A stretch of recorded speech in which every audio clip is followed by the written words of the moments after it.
My childhood bully became my sibling-in-law, and now I have to see them at every family event. I always hoped I'd never have to see my childhood bully again. For years, I did everything possible to avoid her. Life had moved on.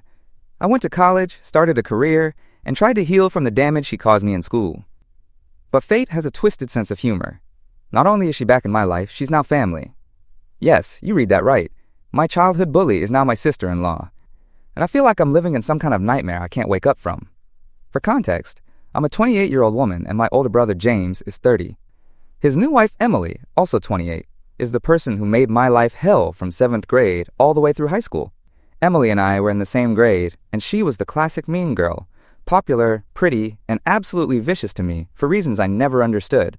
She spread rumors that I smelled bad, that I was sleeping around, at age 14 when I had zero experience with boys, that I was a thief. Any awful story, she pinned it on me.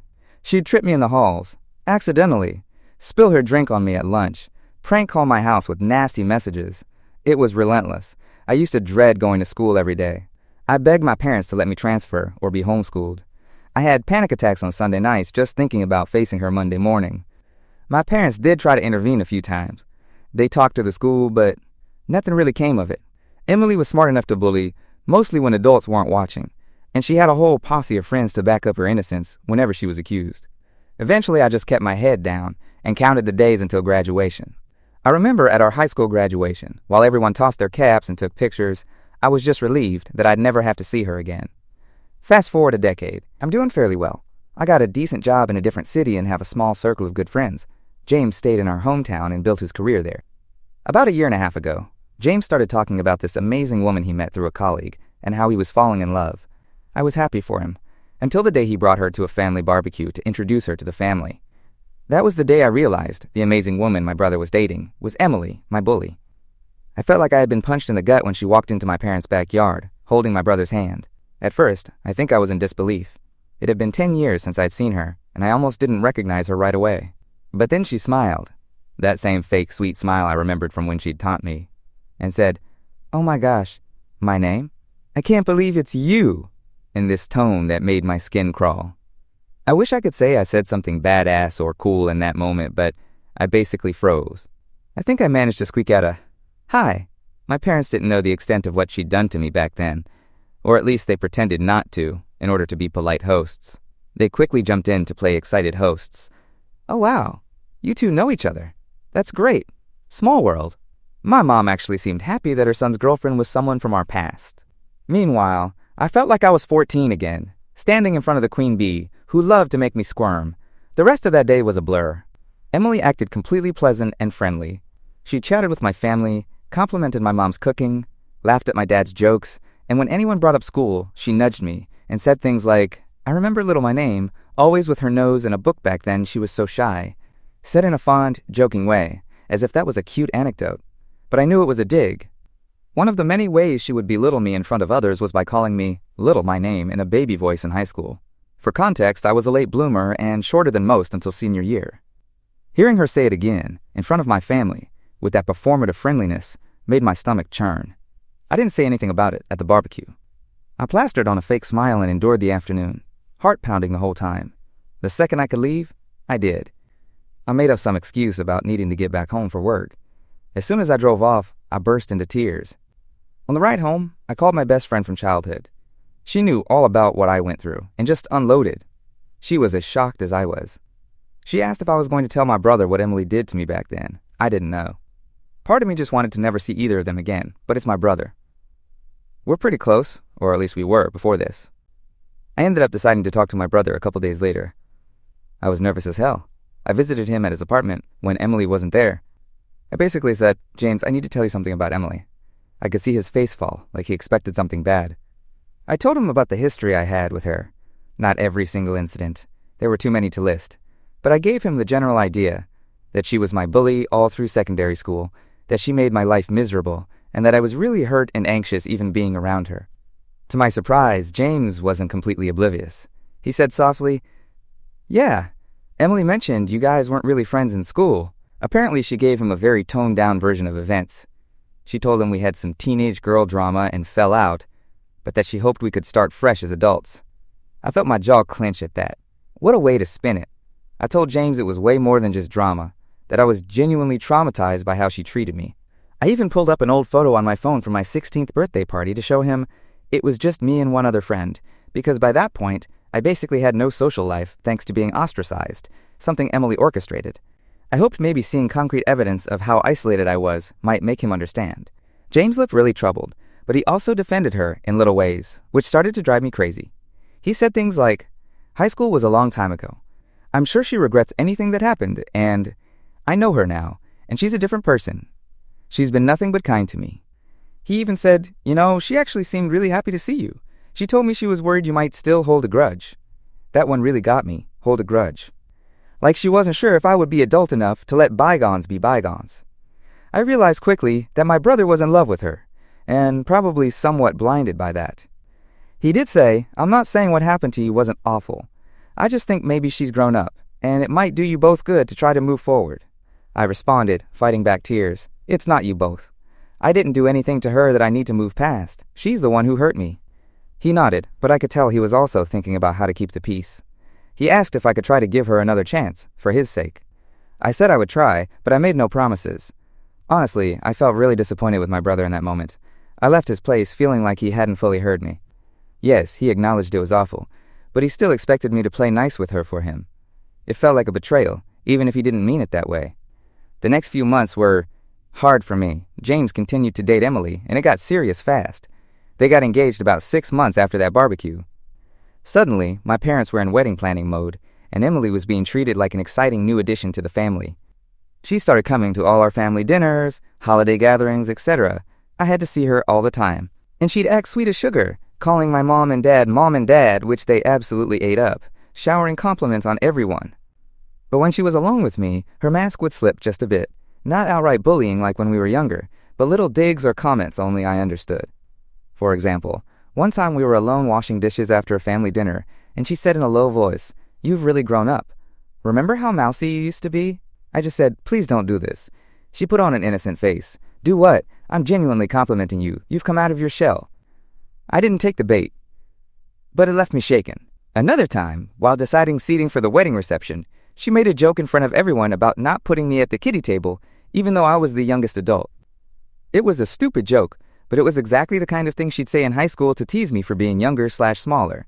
And of course, in the family context, everyone just chuckled and played along, while I felt like I was right back in that old dynamic of being belittled.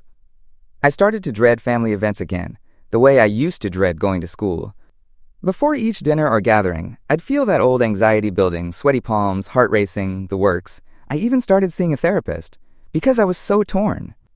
Part of me felt crazy, like, am I really getting this upset about something that happened over a decade ago? Everyone else in my family seems to have no problem with her, so maybe I'm the one who's wrong? My therapist helped me see that my feelings are valid, that trauma doesn't just vanish because time passed or because the person is acting nice now. The wedding was the peak of the tension. I was dreading it. I was supposed to be a bridesmaid, Emily asked me, in front of my brother and parents, and I didn't feel like I could say no without causing a scene or looking like the bad guy. So here I am, the bully's bridesmaid. Surreal, right? In the lead-up, I tried to focus on my brother. I love him and wanted to be there for him, but it was hard to ignore who I was now tethered to in this wedding party. On the wedding day, I had to spend the whole morning getting ready with Emily and her friends, most of whom, notably, were her high school clique. Yes, the same girls who had joined in tormenting me. To be fair, a couple of them actually came up to me and were like, "No hard feelings, right?"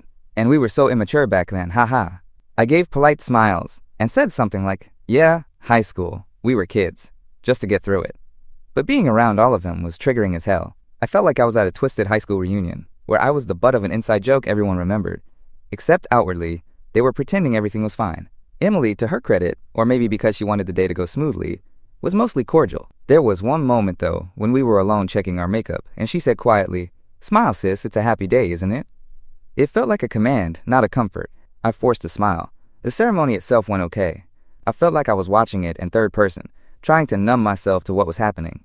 My brother looked so happy, and that's the only thing that kept me composed. I kept thinking, don't ruin this for James. It was at the reception that things really went downhill.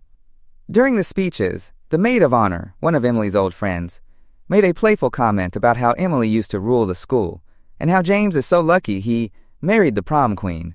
There were chuckles and applause. I plastered a fake grin. Then Emily took the mic to thank everyone.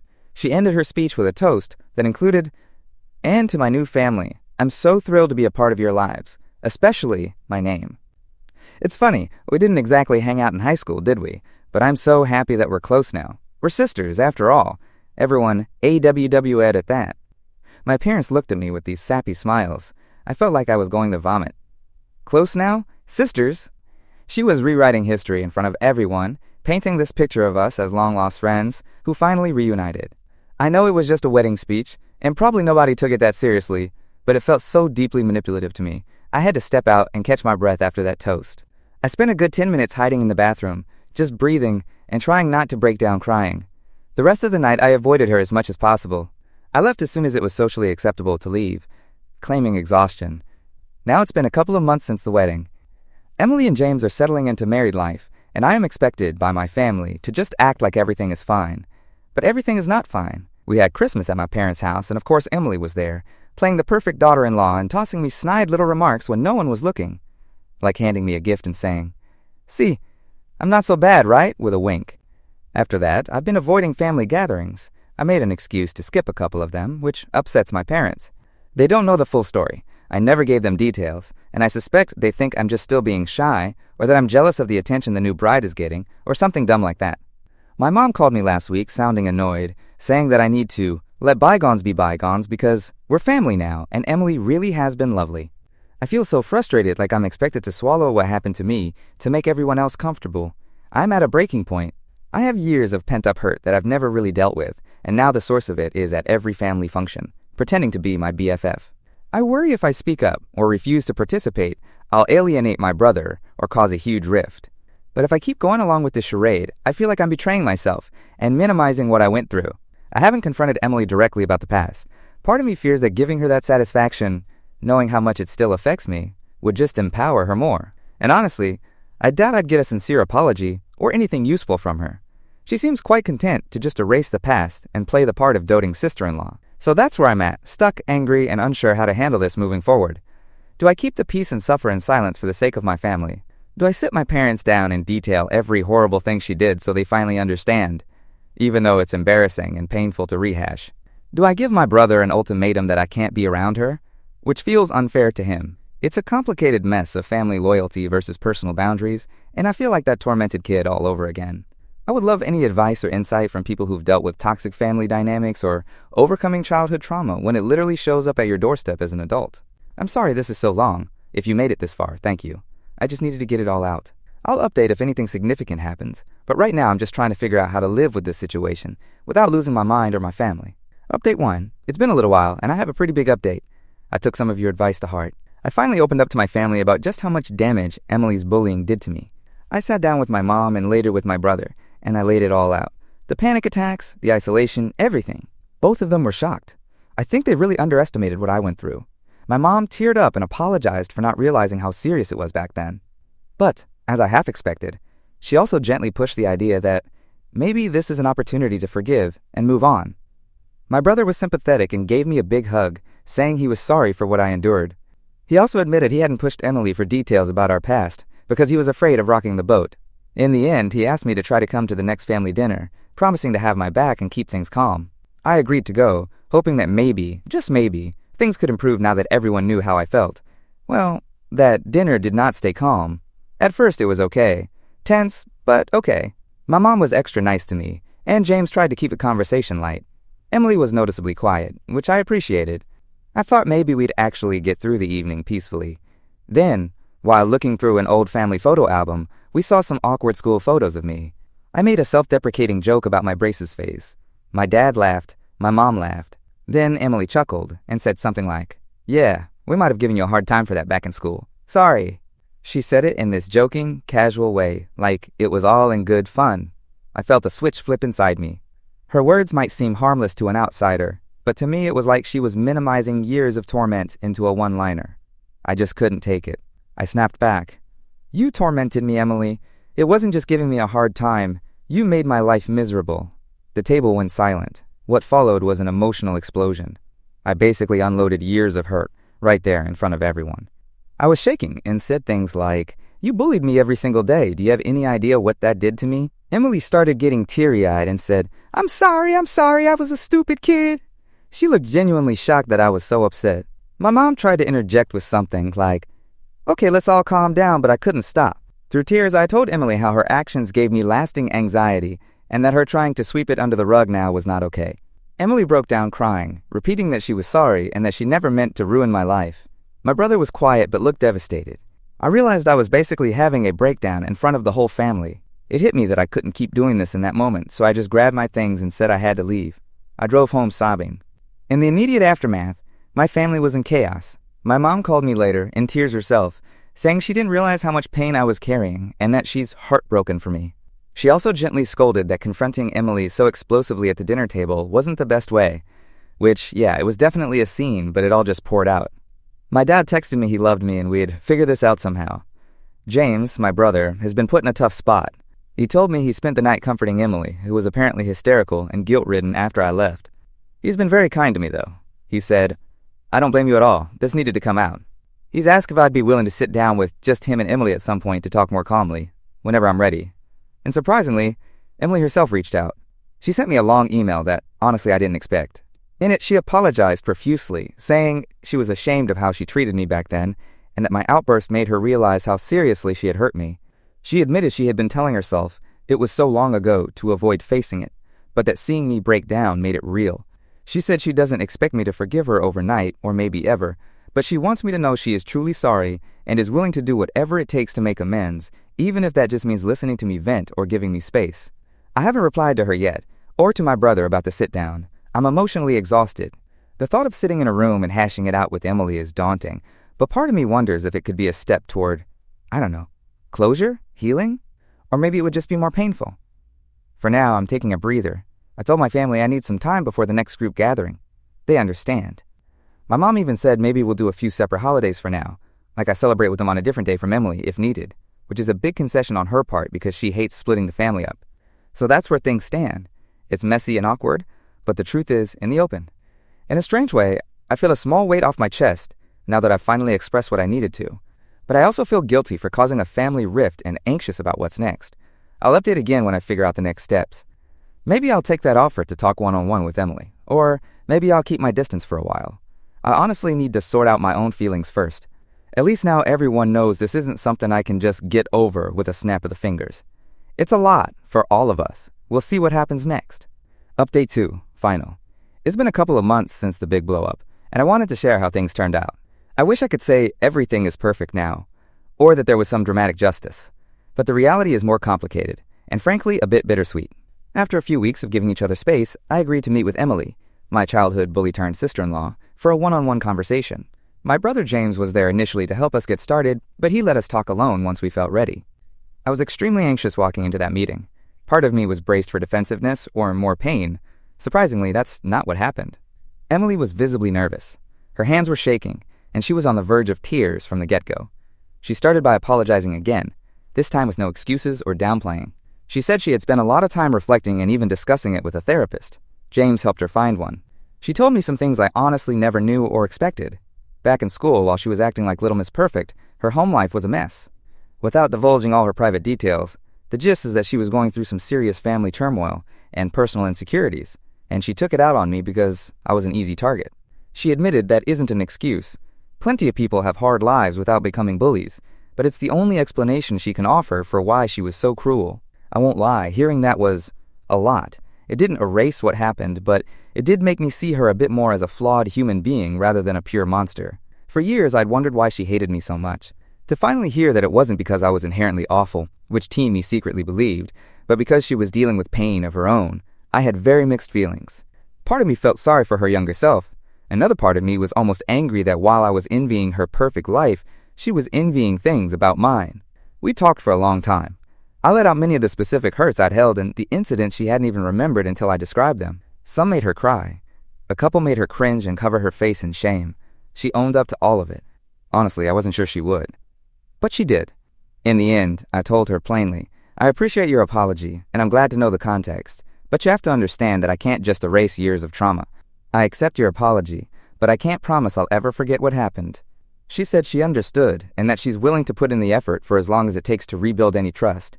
Even if that never fully happens, she said she'd keep trying to be better. So, where does that leave us? Strangely, in a more civil but somewhat distant place. On the surface, things in the family are calmer now. I do attend family gatherings again. Emily is extremely careful around me. Maybe even a little too careful, like she's afraid to say anything that could be misconstrued. I can tell she's trying, though. She'll ask me about my work or my hobbies with genuine interest. She never jokes at my expense, and if we're ever one-on-one, even briefly, she's almost deferential.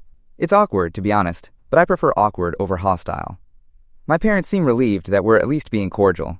My mom has backed off, pushing for sisterly closeness. I think she understands now that while we are all family on paper, the relationship between Emily and me will probably never be a typical sister-in-law bond, and that's okay. As for my brother, he has been wonderful through all of this. I know it's been hard for him to reconcile the woman he loves with the bully I remember, but he's been patient and supportive to both of us. I can tell he's grateful that we talked and that things aren't openly volatile anymore.